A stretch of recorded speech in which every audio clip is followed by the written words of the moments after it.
आज जो हमारा जड़त्व आघूर्ण है तो हम उसको पढ़ेंगे किसके लिए, शक्ति के लिए। ठीक है, तो शक्ति के लिए जड़त्व आघूर्ण। ठीक है,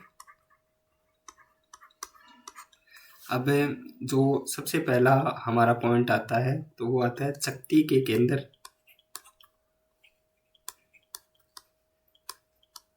केंद्र से पारित तथा तल के अभिलंब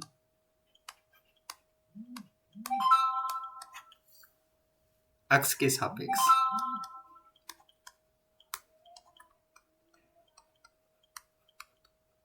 ठीक है, तो ये देखो किस प्रकार से होता है कि जैसे ये हमारे पास कोई एक शक्ति है। ठीक है, अब आपको पता है कि जो शक्ति होती है वो किस प्रकार से होती है, एक सॉलिड टाइप होती है। ठीक है, और इसके केंद्र से पारित, तो ये मान लेते हैं इसका कोई केंद्र है और इससे पारित और तल के लंबवत। ठीक है, तो हमें क्या ज्ञात करना है, जड़त्व आघूर्ण। तो हम जानते हैं कि जो देखो ये जो शक्ति है, तो शक्ति क्या होती है, सॉलिड होती है। तो इसके लिए सबसे पहले हम एक इसके अंदर एक अंदर शक्ति की कल्पना करते हैं। ठीक है, तो इसमें क्या है, जैसे डीएम जो हमारा कोई मास है, तो डीएम मास है। ठीक है, उसके बाद ये जो मास है ये हमारा आर दूरी पे है, और उसके बाद जो इसकी जो दूरी है, मतलब जितना हमने रिंग लिया है वो मान लेते हैं कि डी आर है। ठीक है, तो देखो यहाँ से क्या हो जाएगा कि D I equals to D M. ठीक है, और इंटू आर स्क्वायर।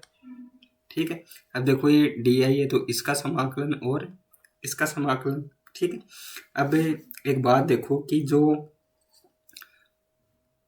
इकाई क्षेत्रफल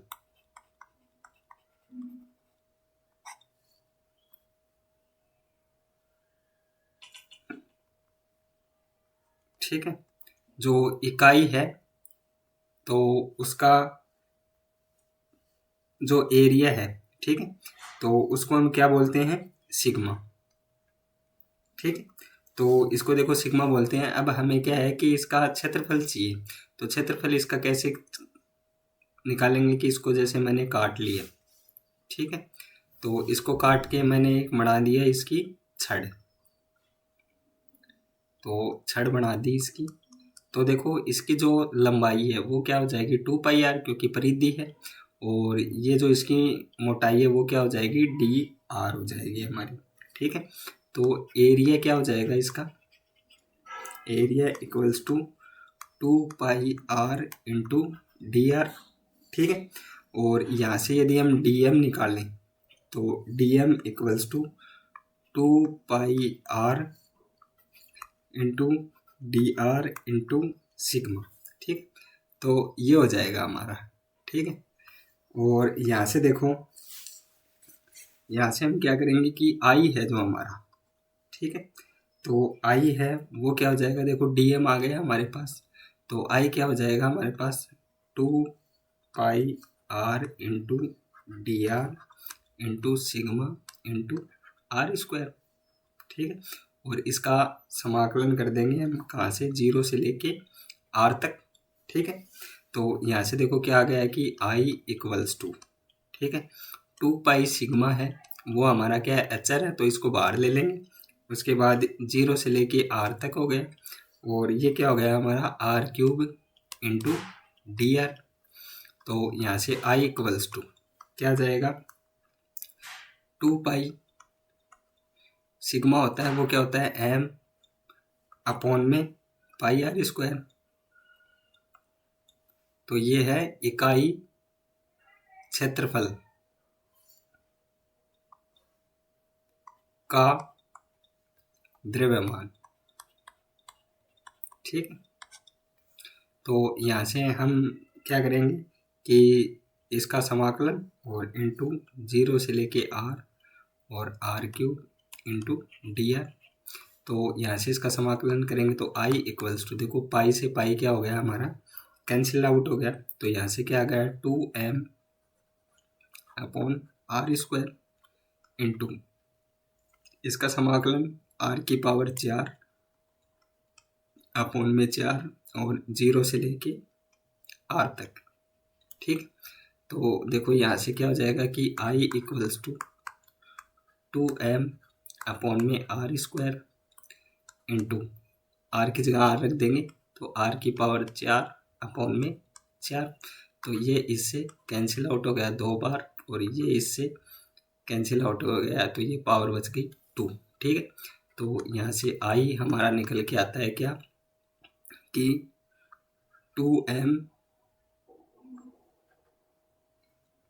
2 कैंसिल आउट हो गया तो ये आएगा सॉरी m आर स्क्वायर और अपॉन में 2।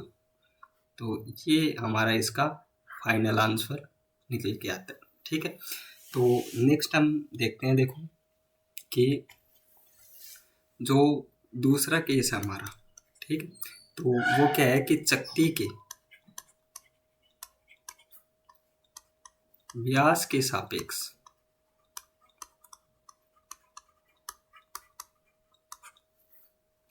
जड़त्व आघूर्ण,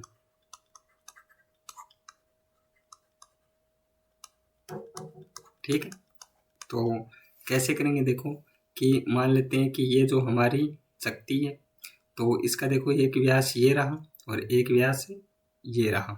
ठीक है, तो ये क्या है आई डी और ये क्या है आई डी और ये मान लेते हैं एक्स एक्स और ये है वाई एक्सिस। ठीक है, तो हम इस पे है ना जो परपेंडिकुलर थ्योरम है, ठीक है, तो अभिलंब अक्षों की प्रमेय से,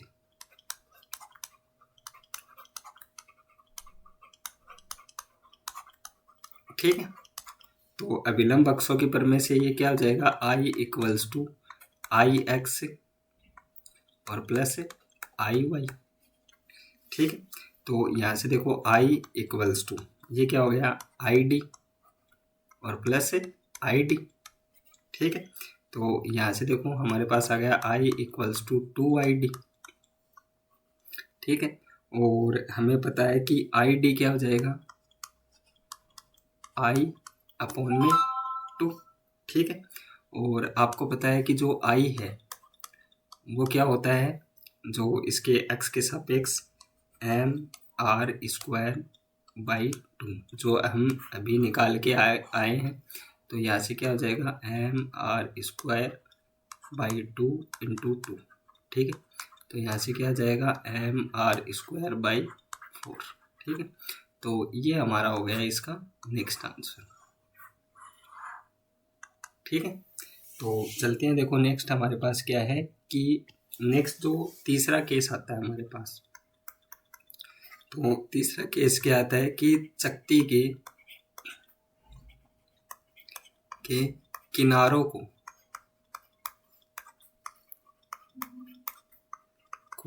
स्पर्श करता हुआ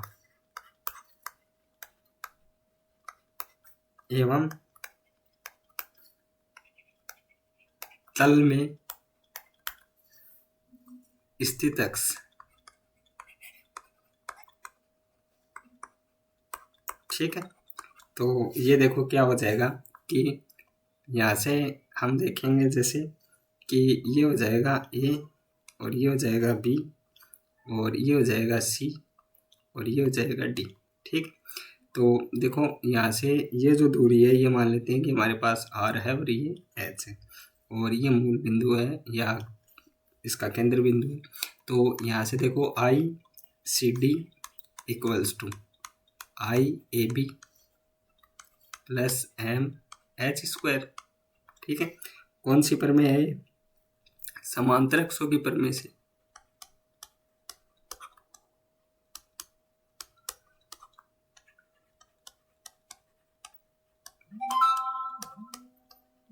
ठीक है, तो यहाँ से देखो क्या जाएगा कि I D I A B क्या है ए से लेके बी, ठीक। तो ये आपका क्या है, आई डी। और उसी प्रकार प्लस एम, और यहाँ पे एच की जगह क्या है, आर स्क्वायर। तो आई डी हमने अभी अभी कैलकुलेट किया था, कितना आया था, एम आर की पावर आर स्क्वायर अपॉन में 4 और प्लस एम आर स्क्वायर। तो यहाँ से कितना आ गया, 5/4 एम आर स्क्वायर, ठीक। तो ये क्या हो गया हमारा, इसका आंसर हो गया, ठीक है। तो नेक्स्ट जो हमारा है, तो हम नेक्स्ट देखते हैं, देखो, ठीक है। तो वो जो केस नंबर 4 है, वो क्या है कि चकती के किनारों को स्पर्श करता हुआ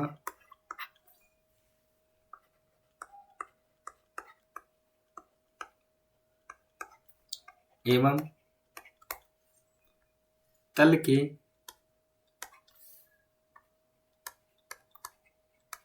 लंबवत अक्ष के सापेक्ष, ठीक है। तो यहां से क्या क्या हो गया, ठीक है। तो ये हो गया और ये हो गया। तो ये जैसे हमारे पास डी मान लेते हैं, ये सी है, और इसको मैं आगे बढ़ा देता हूँ, और इसके लंबवत है, ठीक है। तो यहाँ पे समांतर अक्षों की प्रमेय से, ठीक है। तो यहाँ से देखो सेम हो जाएगा कि I C D equals to I A B plus M H square, और आई ए बी क्या है अपना आई, और प्लस एम आर स्क्वायर, और यहाँ से क्या है, आई क्या है, एम आर स्क्वायर बाई 2 और प्लस एम आर स्क्वायर। तो यहाँ से क्या हो जाएगा, 3/2 एम आर स्क्वायर, ठीक। तो ये इस प्रकार से हमारा शक्ति का ये आ गया है, ठीक है। तो नेक्स्ट जो हमारी होगी क्लास, तो उसमें हम आगे का देखेंगे, और यदि वीडियो अच्छी लगे तो प्लीज़ लाइक शेयर और सब्सक्राइब करें। मिलते हैं नेक्स्ट वीडियो में, तब तक के लिए बने रहें हमारे साथ। Thank you.